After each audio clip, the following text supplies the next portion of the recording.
Guys, welcome back to the channel. Really quick one from me today about installing a CTEK charger, but it's the same principle for Oxford and all the other ones as well.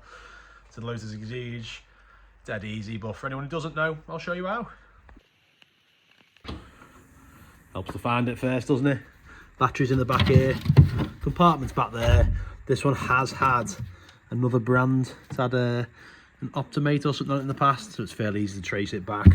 But essentially the battery's down there in the back corner. This is an Exige 380, so I think the battery does differ for the 350. Don't quote me on that one though.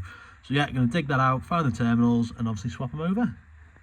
For anyone who needs a tool set, by the way, these are ideal. I've had two of these throughout the years, but they last for ages. You've got all kinds of everything in there.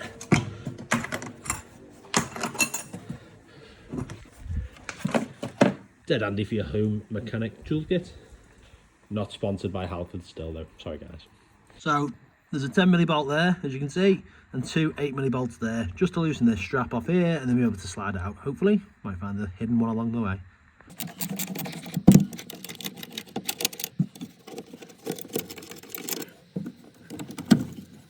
So once you've undone that bracket, you can just slide the battery out. And as you can see, you get to the positive terminal over there. Negative one we've already undone. Keep your bolts handy because you don't want to be dropping them anywhere down the side of the bodywork.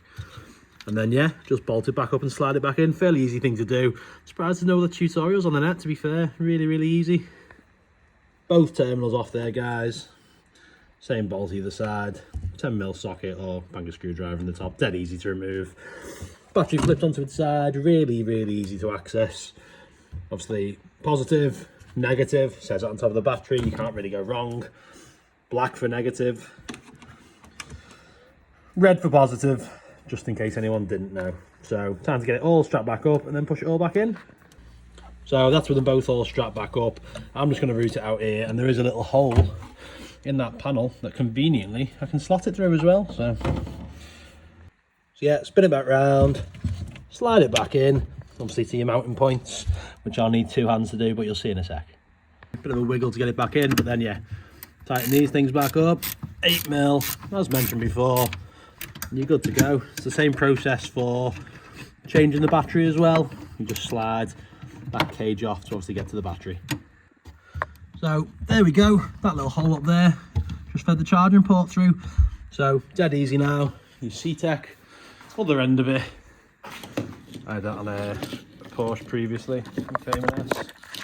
That just plugs into its other end and you're good to go. So yeah, if your car's laying up for a week or two, I think they recommend 10 days or over.